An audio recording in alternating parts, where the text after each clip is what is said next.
What's up, world? Pastor Jerome here. You're tuned in to another episode of The Urban Perspective. If you like what you see and you hear, be sure to like and subscribe so you can keep updated on what we're doing. Well, I'm honored today. I am here joined by author, historian, president, founder, soon-to-be doctor, Jemar Tisby. He got a BA from Notre Dame, his MDiv from RTS in Jackson. He is also the president and founder of The Witness, a Black Christian collective. He's featured oftentimes on Pastor Mike, a podcast that deals with race, justice, culture, and a host of other events. He's the recent author of The Color of Compromise that talks about the truth about American church's complicity in racism. And as I said earlier, he's soon to be Dr. Jemar Tisby. So welcome to The Urban Perspective. Brother, it's an honor. I finally made it to the threshold here.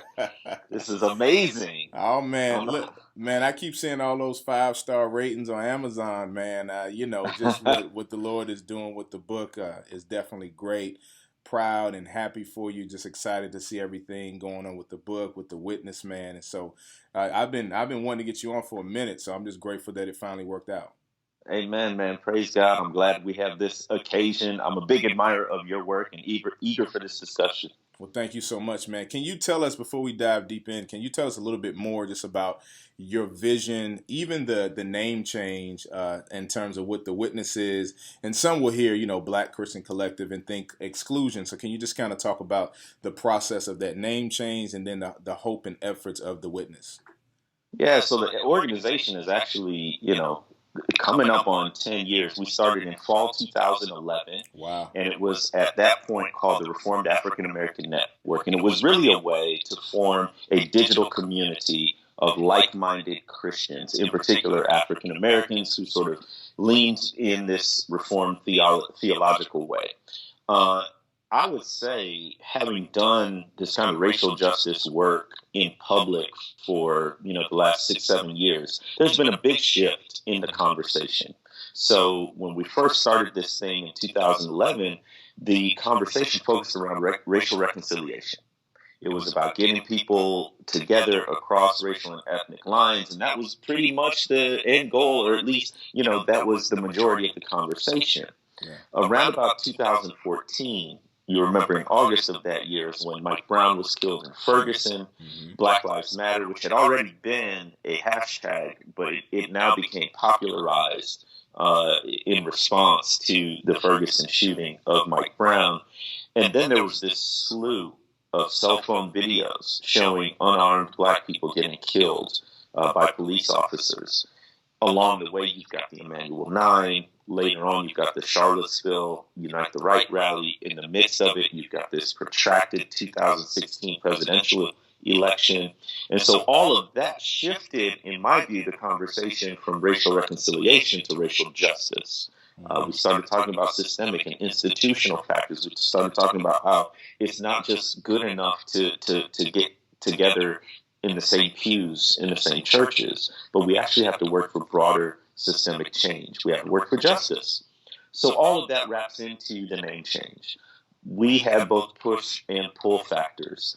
In October 31st of 2017, the anniversary of the Protestant Reformation, we changed the name from RAND to The Witness, a Black Christian collective. And that was because, number one, we did not want to fight for a label. What we were finding is that white Christians who claimed the name Reformed were fighting tooth and nail to define what Reformed meant, and that pretty much excluded any talk of systemic injustice or race or racism. And we were like, that's cool. You can have the label. We don't need it. And then the second part was pull factors. In the midst of all this conversation about racial justice, we are rediscovering, embracing the Black church, the historic Black church tradition. So it was a moving toward a healthier, more robust theology and doctrine of justice that we see throughout history in the Black church. So that's the short version. Those are some of the factors that went into it, but we are proud to be Christian, and we are proud to be Black, and we don't see a dichotomy between either one of those. Yeah, what was the response? You know, when you you made that change, what was the response that you got from some? Perhaps I want you to talk particularly about some of the evangelicals that were excited to see black and reformed in the same sentence, and then what was their response when you made that change? So we predicted some trolls, which obviously there were, and that was mostly chatter online. But part of the shift was, we're not going to spend our time doing apologetics to racists, basically. Uh, it's not that there's not occasion to sort of address differences of opinion, but that was taking up so much of our time that we weren't able to do other things. So that stuff happened, and we just kind of kept it moving. The more interesting response, I think, came from the white evangelicals who wanted to be part of this conversation about racial justice, saw the reformed label and say, okay, these guys are safe, or at least I can listen to them. Then when we shifted, they're like, okay, now what? What do we do? Did they suddenly become like black liberation theologians? Is their theology safe now? Can we trust it?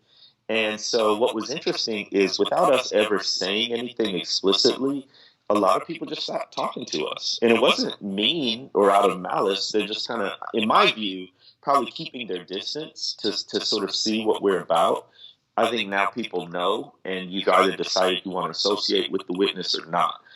So there was radio silence from a lot of people who used to rock with us. And I don't think it was malicious. I think they were probably thinking that we, on our part, didn't want to communicate with them. That was never articulated. All we said was, listen, we're not going to fight over this particular label, and we're going to try to embrace some of the historic black church traditions that we think are helpful, especially in this day and age. But because of that, people decided it wasn't for them. On the flip side, and I'll end with this, we found a lot of new folks, a lot of folks who were relieved, who didn't want to fight those battles, and who now saw us. What we're really doing is building our own table, and they have a place at it. Now, that's great. One of the things I appreciate about you is that you're a historian. And when you think about conversations like that, as we talk about race, justice, equality from a historical perspective, it seems like many in evangelical circles play historical gymnastics. And I would even say hermeneutical gymnastics when we bring these issues in front of them. Frequently I'll hear them quote Ben Shapiro, who uses the phrase, facts don't care about your feelings, where it's a fact that many of these homiletical heroes were racist. Many of them owned slaves. And while we may see certain things about them theologically, we can clearly see that their theology and their ethics didn't match. And that was one of the things that you covered in your book. I want to make sure people see it, and we'll put it on a picture of it, The Color of Compromise. You take this historical perspective. And so again, facts don't care about feelings. If we're going to take that, these things actually happen. And so you begin to dig into the church's complicity. And I like the distinction you made because, First John talks about you can't say you love God who you can't see. And if you don't love your brother who you can see. And so many of them that were wearing the Christian label, clearly I would go as far as to say many of them were not if they willfully hated a group of people. Can you share this a little bit more? What led you and what inspired you to write The Color of Compromise? Man, I was angry. I was really upset. Yeah. I was upset at the stuff that I was experiencing, and certainly when the presidential election came about, and not just November 2016, it's everything that was leading up to it. So we have a candidate who is now president announcing his candidacy by saying that Mexicans are sending over rapists, and sort of this xenophobia, and then all of this racist or racially charged language. And the response after the election, when we look at the exit polls and see that so many white evangelicals who had voted for him. And I've been in these spaces, right? Like this is up close and personal. I've spoken at their churches, their conferences. I've talked about racial reconciliation. Everybody's like, yeah, man, 2 thumbs up. And then when people of color say, no, this man is dangerous or his rhetoric is dangerous, they just completely ignore it. is what it felt like. And so I was upset, sort of on a personal level through what I had experienced, not just with the election, but like all of these different things throughout the years of being in these Christian spaces that really didn't make room for people of color in all kinds of ways. But I was also upset because at this point, I was doing my coursework in the PhD program in history at the University of Mississippi, and I'm reading dozens of books on U.S. history. Very few of them are explicitly about Christianity, but the church always shows up. And when you're talking about the white church in U.S. history, typically it's on the wrong side of the justice issue.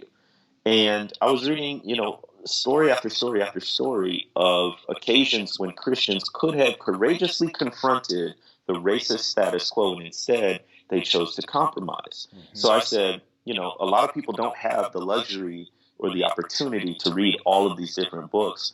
We need to sort of centralize it, put it in one place, and let people see the cascade of historical evidence that points to Christian complicity and racism.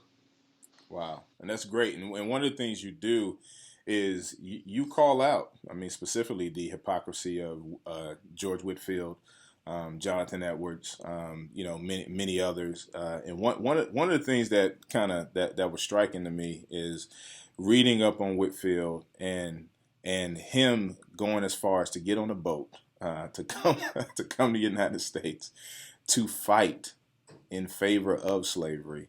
And then he uses orphanage as if he was somehow doing something noble. But if you read even further, he didn't even let his slaves go in his will if he actually cared about them, if his efforts were so-called noble. So I guess the question I want to ask you is, some would accuse you, Jemar, of attacking Christian heroes, and we may need to put Christians in quotes when we think about that, but putting these guys as heroes, they would say you're attacking. I would say you're reassessing their legacy, and you're doing it accurately by doing that.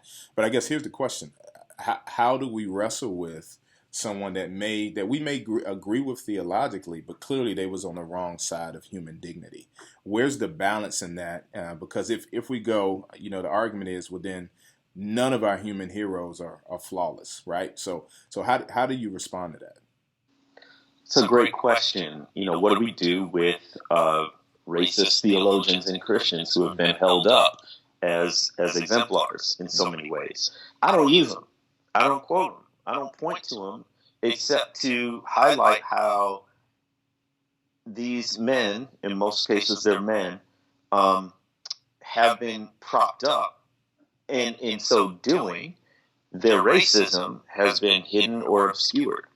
And it's the worst thing when you're a person of color and you may be sitting in seminary class or a church Sunday school or reading a book by an author you trust. They reference these people and they make no mention of their pro-slavery or pro-segregation stances. And then you come to find out later that they have these views. It's this sense of betrayal. It's this sense of being duped or tricked. And so I want people to know up front from the jump who these people are and what they represent. Now, more to the point, of course, no theologian, no Christian is perfect, right? If we were looking for that, we couldn't study anyone aside from Jesus Christ himself. So there is that, but I would make the case that when it comes to white supremacy, racism, slavery, segregation, these aren't, sort of everyday errors, right? Like, this is not someone who may be prone to anger or who wrote one problematic thing, a book or one particular view. This goes to kind of the foundation of the United States as a political entity, and also in terms of the American church's proclivities. Slavery, the issue of slavery by itself, split the three major denominations. And that's theologically, that's ecclesiastically. It also split the country politically and led to what is still to this day the nation's bloodiest war, that being the Civil War. So I don't think that racism, white supremacy, pro-slavery, pro-segregationist stances among Christians throughout U.S. history is one one sort of failing among many. I think it's a particular kind of issue that has actually defined every sector of our country. And for that reason, we need to look carefully at it. I'll lastly add, any denomination today in the 21st century would give lip service to saying they want racial diversity, justice, all that kind of stuff. If you mean that more than lip service, then you've got to reevaluate these so-called theological heroes whose very stances would have prohibited someone who looks like me or you from even sitting in church with them. Like, how is that advancing your supposed commitment to racial equality, racial justice? I think if that's your aim, then you definitely have to reassess these folks. Yeah, one of the things I frequently point to is clearly James 2.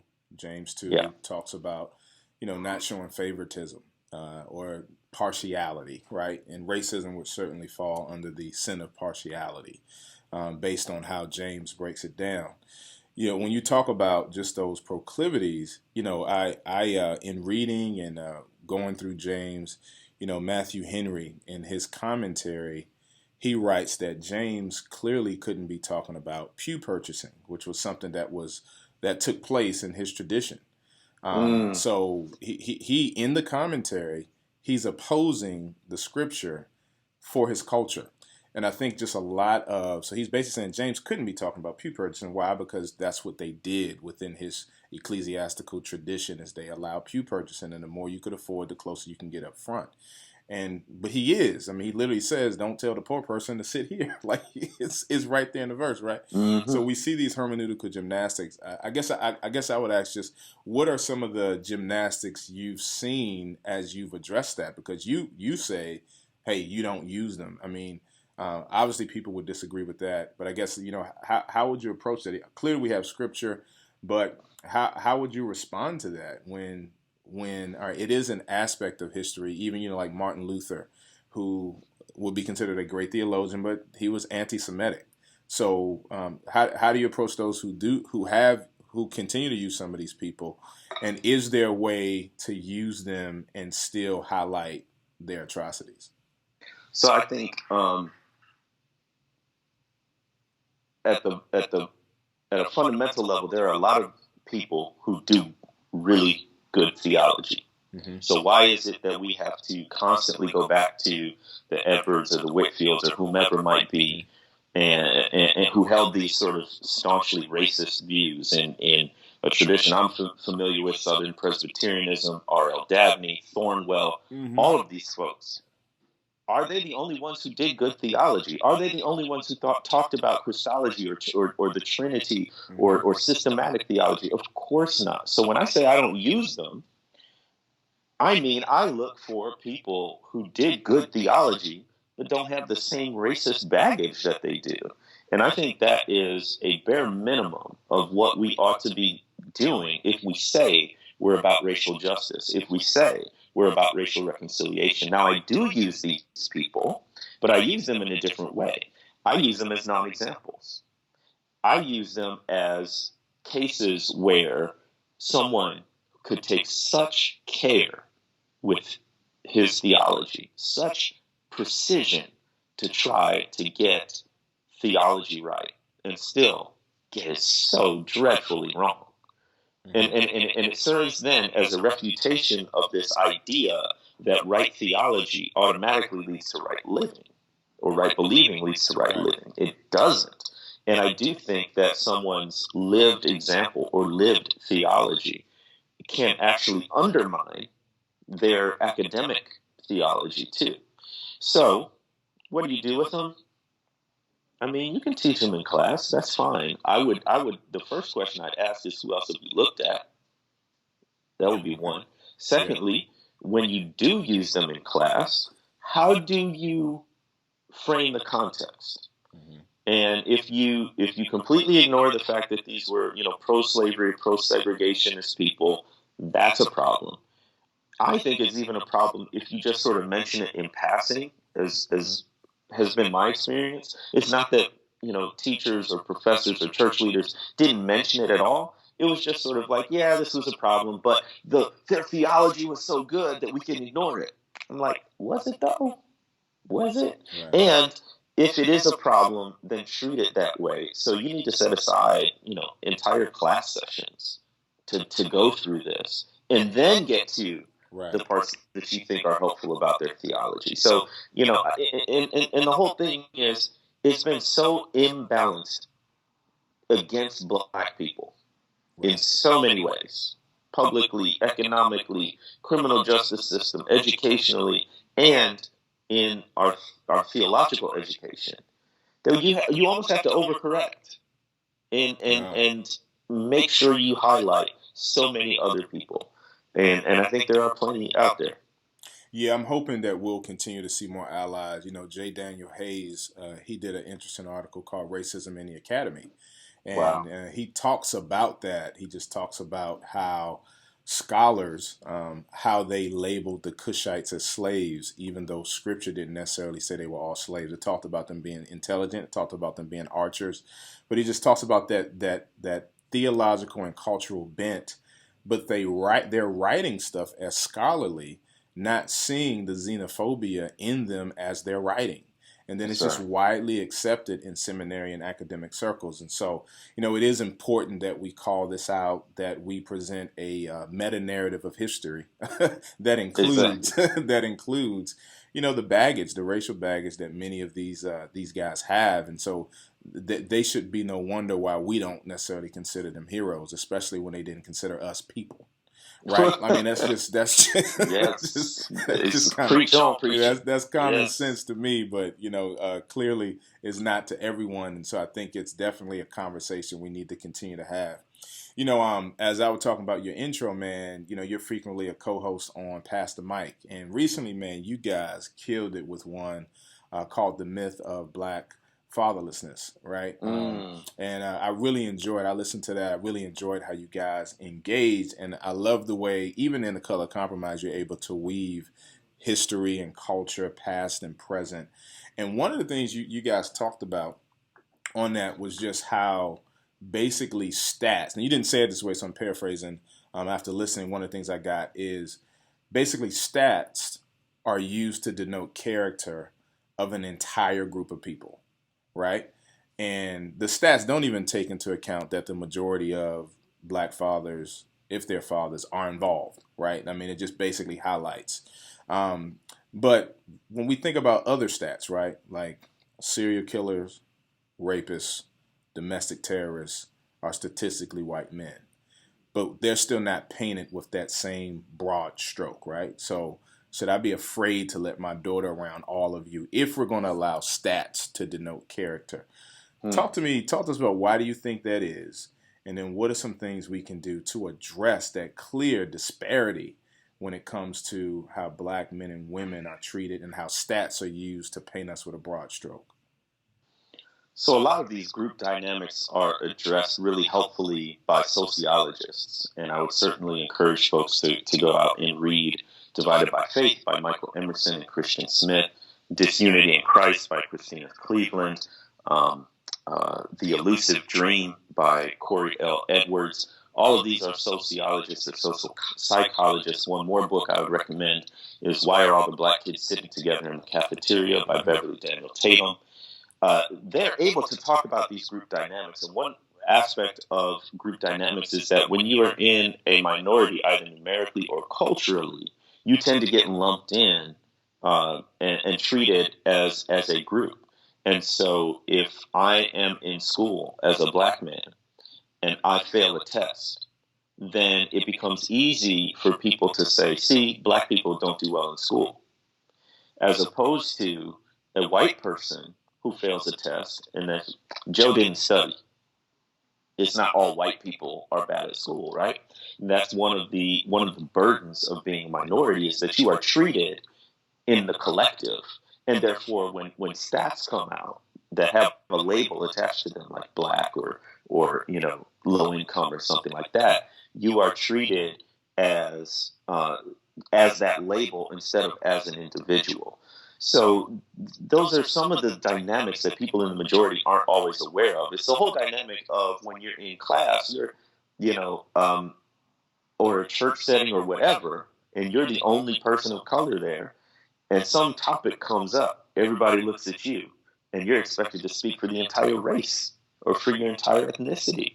And that's just a burden. But the advantage is this, for racial and ethnic minorities, it's a little bit easier for us to conceive of the communal aspects of justice. So, what I find is that white evangelicals in particular have a really tough time understanding how systemic injustice works because it's impersonal, it's institutional, it's through systems and processes and policies, and it doesn't require personal animus on the part of anyone. So then, if I'm not being mean to someone, how can racism still be a problem? How can it be as big as Black people and other people say it is? Well, that's hard to understand if you're used to thinking of yourself solely as an individual, but if you're used to being treated as part of a group, then you can more clearly see these patterns and how they play out in the collective. So talk to me about, because this is a phrase that is used frequently, systemic injustice. And the pushback would be, well, the laws have changed, right? So basically, everything got better when Lyndon B. Johnson signed the Civil Rights Act. Now, you and I both know theologically, you can't legislate the heart. Yet, evangelicals go to legislation when it comes to us. So they undermine their own theology when it comes to us, which again isn't loving nor Christian or compassionate. Break down to me what systemic injustice is, because again, certain laws have changed, but I do think it's important to kind of define it and highlight how just because the laws have changed, it doesn't mean that the hearts of the people in power has. So let me give a bit of theory. Um, there's a story that we tell ourselves as a country about race. It's a story that gets reinforced through the media, through politicians, through our education system. And that myth is that there is a racial pyramid. At the top of that pyramid are white people. At the very bottom of that pyramid are Black people. And then everyone else, people of color, are somewhere in between. That underlying myth is the myth of white supremacy, or as others have called it, the narrative of racial difference. And that story remains consistent throughout U.S. history. As Brian Stevenson of the Equal Justice Initiative said, the North won the Civil War, but the South won the narrative war. What he's getting at is the idea of this narrative of racial difference has been consistent even after emancipation. So there's that underlying myth, that story that we tell ourselves about race. Above that, in a much more visible way, are the ways that myth practices itself in real life. And there are in my view, three main movements of the way racism manifests itself in U.S. history. And it goes from more overt to more covert, more explicit to more implicit. And that those three phases are slavery, segregation, and now racialization or institutionalized racism. So slavery is relatively explicit. I mean, it's literal people in literal physical chains working for no pay. Segregation is a little less visible. Now the physical chains have dropped off, but you have the chains of segregation. And it's still pretty visible in the sense of, signs over drinking fountains, water hoses being used to repel protesters, separate schools, those kinds of things. But then after, as you say, the Civil Rights Act of 64, going back a little bit further, the Brown v. Board decision of 54, Voting Rights Act of 65, Fair Housing Act of 68, all of these laws change. Now it becomes illegal to use the terms Black or white to discriminate. But that narrative of racial difference remains. So the laws change, but people still find ways to discriminate against people of color, but now they slick with it. So I'll give you a contemporary example. In Texas, a bill was proposed, and I think it passed, to protect Confederate monuments. but it never said Confederate monuments in the bill. Here's how they got around it. They say any monument in a public space that's older than 25 years old needs 2/3 vote in the House and the Senate in order to be removed or switch locations. Well, that applies to any monument 25 years old, right? But what are they really talking about? They're talking about Confederate monuments. And if you go back in the conversations and look at previous bills, and you also look at the statements supporting the bill or against the bill, it's about Confederate monuments. And yet they never use the term. So that's how institutional racism works. You will find laws, you can find these especially in voting rights laws, that never mention the words black or white. But the way they're written and the way they're coded is it makes life exponentially harder for people of color. And then lastly, what Emerson and Smith say in their book, Divided by Faith, they talk about the idea of racialization. And they're basically saying, look, you can look at any quality of life factor from health to education to life expectancy to wealth, and it all falls along racial lines. And there's really only two explanations for that. You can either say, well, black people and other people of color are just bad with money, or they're not healthy, or they don't care about whatever. Or you can say, there's something wrong with the system, because there's no way these disparities fall so consistently along racial and ethnic lines unless it was designed that way. And that's the idea behind systemic injustice. No, that's great, man. How would you, before we go into Candace Owens, one of the things she mentions, I can't remember the act, is I think an act that basically incentivized mothers to be single moms, which disproportionately affected us. Now, on the podcast, you kind of address again the myth. You're not saying that there is no fatherlessness within the black community. I mean, we wouldn't go that far. We know that it's an issue, but the issue is, again, the broad stroke, right? The broad stroke, or the racialization of those issues, right? And so I think when you talk about that as systemic, do you think there's a systemic component, again, to how depravity in our community is presented in order to continue the false narrative about our intelligence or our contribution to society? I think a lot of the issue is who the criticism is coming from and what the motivations are. So, is there fatherlessness in the black community? Yes. But when you are not connected to black people in any sort of meaningful way through relationships or work or whatever it might be, and B, when you use those statistics as a cudgel to beat people over the head and sort of admonish the black community writ large, then I don't really want to hear what you have to say, because what you're saying is not coming from a place of love, care, or empathy. It's another way to reinforce your own superiority and say, look at my culture, look at my people, and we're doing better on this issue. When you delve into it, it's not really better. The dysfunction looks different in different communities. So that's one thing. And then when you look at something like welfare, it's the same thing, right? What happens is, for people who aren't vitally connected to the community in a way that they are peers with the folks they're talking about. And I think that's important to be peers, because it's the idea that it's not just you offering something to someone, it's them offering something to you in a mutually beneficial exchange. When you view yourselves as actual equals, as actual image bearers together, worthy of equal dignity, not superior because you have more money or superior because you have a lighter skin color or whatever, the tone changes. And so, are there mothers on welfare? Of course there are. But many times what happens is people who aren't coming from the right place will use that statistic to basically blame people for their own conditions, as if folks want to be poor, as if folks don't want to care well for their children, as if folks would rather have government assistance than some sort of employment that they get to utilize their gifts and skills in. And I think that's profoundly condescending.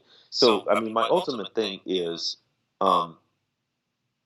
don't I'm not interested in the opinions of people who are standing outside of the black community and looking in and pronouncing their judgments in a way, especially that makes it seem like there's no context to it. Okay, one example. I right now live in the Mississippi Delta. This is cotton country. So in the early 19th century, um, white plantation owners picked up and moved from eastern portions of the country, came to places in Mississippi, Arkansas, and used enslaved labor to clear the land, drain the land, chop down trees, cultivate the soil, plant the crops, and then harvest them.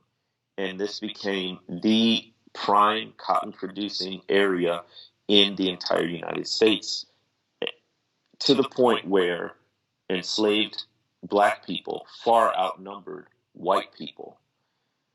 After the Civil War comes emancipation. These enslaved black people, now freed, did not get 40 acres and a mule. Some of them moved up north. Many of them stayed because all their family was down here and they had no money. And many had to go back to working for the same plantation owners they might have labored for prior to the Civil War. This time, it's as sharecroppers. Now, sharecropping was an exploitative economic system, just like slavery, where farmers would farm a portion or a share of the plantation, and in return, they would get a share of the crop. That never happened. Almost never happened. It was always you had to buy things on credit. You could only buy from the commissary run by the plantation owner, and then when the crop came in, guess what? You magically never had enough to cover your debts. So guess what? You got to go work for the plantation owner the next year. Now comes the 20th century, mid 20th century especially, automation comes to the farm. And now you don't even need as many sharecroppers. You just buy a tractor and do the work of 10 or 15 sharecroppers for, less, a much lower cost. Now you got a whole bunch of folks out of work, and industry's moving on. They're going international. It's a global economy. So jobs aren't coming here. And now you're in the 21st century. And I live in a town where the poverty rate is double the national average. It's in the 40s, 40% of people living at or below the poverty line.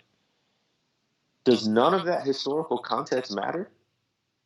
Is their poverty simply because you have a bunch of black women who want to have kids so they can get on welfare? No, of course that history matters. But the critics who will point to the welfare statistics almost never take that into account, or if they do, they just easily dismiss it. Wow.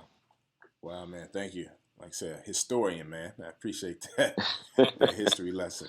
Man, I know you're going to be starting your own podcast, and one of the things you said you'll address is politics. So I wanted to kind of give people a preview of your political knowledge and acumen. Recently, fairly recent, about the past couple of years or so, there's been a rising star within conservatism named Candace Owens, and she's leading a movement called Blexit, which is the black exit of the Democratic Party or left-leaning people, because just a lot of the policies have not done anything for the black community. That's what she says, and to some degree, I agree with her. I agree with a lot of what she says.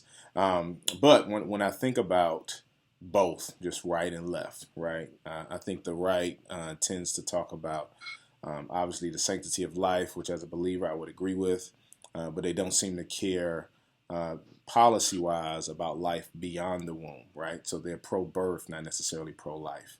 But then Right. when I think about the left, there's a lot of talk about social justice, but not actual policies to move towards it. So I think black people can feel politically abandoned if you, especially if you're a Christian and you're trying to navigate. Not that neither one has the answer, but I guess just, well, one, how would you respond to the idea of Brexit, and then two, where can we land when we have theological convictions, but again, you have these flawed candidates on both sides? On Blexit, I think there's a very deep problem of historical knowledge for a lot of folks who say, they'll say very pejoratively that black folks need to get off the Democratic plantation. Mm-hmm. And they'll use that exact language. Mm-hmm. And I think, look, just being realistic, we have a dual party system. There hasn't been a credible third party run in a long time. And even when they do make a credible run, they really don't come within spitting distance of actually winning. So for most people, it's going to come down to Democrat or Republican. Now, it's been very interesting in this social media age. A lot of present day Democrats will say, hey, we're the party of Lincoln, because back in the mid 19th century, Lincoln was a Republican. And so they're saying we're the Republicans of the 21st century are the party of Lincoln, they're the party of emancipation, they're the party of racial justice and equality. At a bare minimum, you have to recognize that there was a party realignment that took place over the course of several election cycles, but certainly beginning with the New Deal era, when FDR is a Democrat, but he's passing more progressive economic reforms in light of the New Deal. And Northern Democrats start becoming more liberal and aligning with that party platform. Southern Democrats, which are also called Dixiecrats, they remain the old school Democrats, which was the party that opposed emancipation, the party that opposed Reconstruction, et cetera, et cetera. And in fact, the New Deal reforms, such as the GI Bill and things of that nature, were never equitably distributed across racial lines, precisely because Southern Democrats, Dixiecrats, basically held the legislation hostage on the condition that they would be able to have quote unquote local control, which meant that they could discriminate freely in the Deep South using federal funds. So that was the beginnings of it. It picked up in the 1960s. And so throughout the 60s, 70s, and then up to the 80s, you get a complete switch of party platforms. So now the Republicans are the party of conservatism. If you look at the statistics, it is the party that is increasingly white, almost no room for any people of color. The Democrats of the present day are much more liberal, much more progressive in different ways. They are a sort of big tent party, racially and ethnically speaking. So that's the history part that you got to get right. Like the platforms have switched over time. The other thing about Blexit is Black people have always had a very constrained political calculus. Black people have had to vote for the less racist party. That doesn't mean either party is devoid of racism. What it means is, in the 1860s, you voted for the party of Lincoln, who signed the Emancipation Proclamation, or the party that wanted to restore white rule. And those are phrases they literally use, restore white rule. It meant that in the early 20th century, you voted for the party that wanted to pass anti-lynching laws or the party that didn't.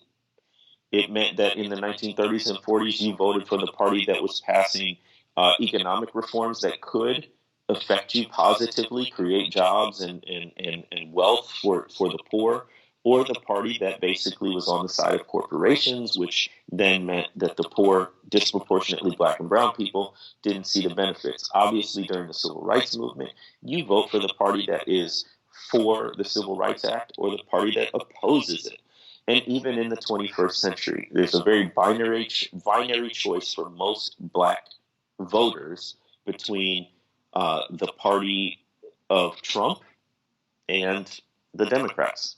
And for all the problems that Democrats have, Black people consistently vote that way for a lot of reasons, not least of which is Democrats at least give lip service to wanting racial justice and equity, whereas the rhetoric coming from the top leaders of the Republican Party doesn't seem to be communicating that at all.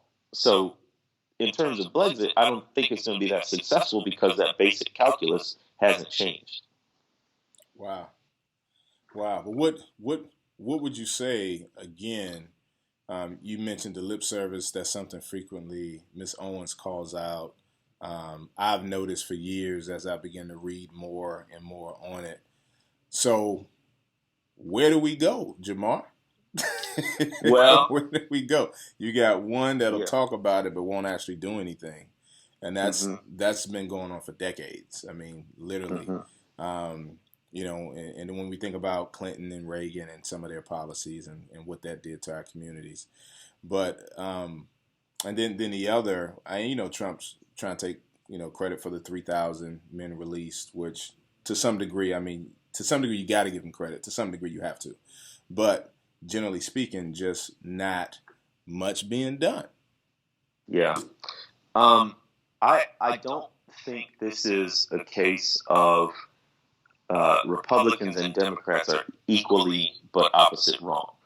So I just think there's a false equivalency happening in a lot of our politics that's Okay. very troublesome. So, for instance, Joe Biden is currently the front runner in the Democratic primary, Mm-hmm. but he's come under heavy criticism for his support in the 90s of criminal justice reform that put a lot of black people in jail, and he was supportive of these things in a full-throated kind of way. He's come under heavy criticism for how he treated Anita Hill when Clarence Thomas was being confirmed as Supreme Court justice. And so, at least in the Democratic Party, you can look at Al Franken, who was a senator in Minnesota, basically lost his job because of allegations of sexual harassment, and many Democrats were willing to give up or risk a Democratic Senate seat for the sake of holding their own politician accountable. And so it's not a perfect party by any means. And I'm actually a registered independent. But if you're just talking about like equivalency, there's at least an effort on the part of one party to hold their members accountable to these kinds of things. Then you look at the party platform, and especially on the more progressive end, which party is proposing um, Medicare for all? Which party is proposing a Green New Deal? Which party is proposing increasing the minimum wage? Now, do these things get passed? Are there hidden costs? Are there drawbacks? Absolutely yes. But let's just go to the other party platform, which is basically calling for privatization of a lot of very public kinds of services, from education to healthcare, which then relies almost completely on the income you're able to secure or your employer in the case of healthcare.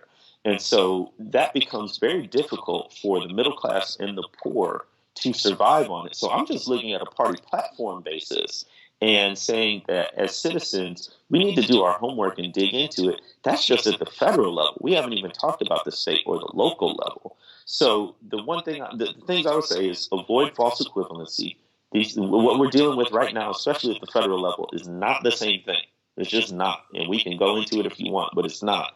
And then secondly, um, I would say I would not advocate for Christian leaders to say, vote for this candidate or that candidate, vote for this party or that party. I wouldn't advocate that because it's way too complicated. Right. I mean, it's way too complicated at a federal level, yes, but certainly at a state and local level, to be sure. But what we cannot do is say that because it's so complicated or because there's no ideal politician, that we just sort of wipe our hands of it as Christians and say, well, in an effort to sort of stay out of controversy or keep my hands clean, I'm not going to get involved politically. I think that's the wrong thing to do. I think a lot of sort of Christians in the middle have done that, and it's time for that to change. We need to have an informed, engaged political advocacy that's not advocating for partisanship, but is advocating for political literacy. No, I think that's great because when we you had mentioned on the podcast, which again, this was on the Pastor Mike podcast, and I want to encourage my viewers to subscribe to that podcast. Make sure you check out the Witness, their website. We'll put all of Jemar's social media contact information up here. But one of the things you kind of addressed is this idea of being a one issue party. Like I think as a believer, we would be pro life, but but that's not the only issue, right? Like we believe in the sanctity of life, so that's nothing to argue about. I mean, we believe in God as creator, but then I also agree with the sentiment Black Lives Matter, but I don't agree with every aspect of the organization. Once you actually look at their platform, you look at their core values, you even hear the founder saying we don't want much to do with the Christian church. Like these are quotes verbatim, right? So how have you been able to educate people on, which I think balance, generally speaking, is elusive, but to look at a more fuller picture to say, yeah, I want to hold to these values to where, yeah, I agree that since Black Lives Matter, they got to matter in the womb. Um, but at the same time, I can't embrace everything else that organization is saying. But then I can't look at the right and say, what other issues are you passionate about? How do you direct people towards some sense? While balance, I think, is elusive, at least a more fuller view of how believers should look at politics. We got to get away from this culture wars Christianity view of politics. So I think for many people, their view of politics has been shaped by talking heads on talk radio, on the news, from the headlines. And you start to get a very different picture when you research these things for yourself. I'll give you one example. I'm passionate about criminal justice reform, but that hasn't always been the case. I listened to a talk by James Foreman Jr., who wrote a Pulitzer Prize-winning book on criminal justice reform called Locking Up Our Own. And he came to the University of Mississippi and was doing Q&A. Somebody asked him, well, what do we do to get involved in criminal justice if we're not lawyers, if we're not, these big-time people, we're just average, everyday citizens? He said, go look up your local prosecutor, the district attorney, and vote in those races. Because the district attorney is the gatekeeper. These are the folks who decide when to bring a case to trial, whether to do a plea deal, what sentence to recommend. They have immense power. They're elected officials. Almost nobody knows who their local district attorney is, and even fewer people actually vote in those elections. So this is what I did. There was actually a county election for the DA in my area. And I called up the two candidates for it. It's a small enough community where, I was able to get their cell numbers, and we had a 30-minute conversation with each of them separately and just asked them about aspects of criminal justice, their views, their philosophy, their ideas for reform. And then I voted. And I think for the first time, if it wasn't like a straight party, ticket, voted for the DA. And it was massively formative for me because I ended up voting for a candidate who it was a nonpartisan race, but he's registered as a Republican.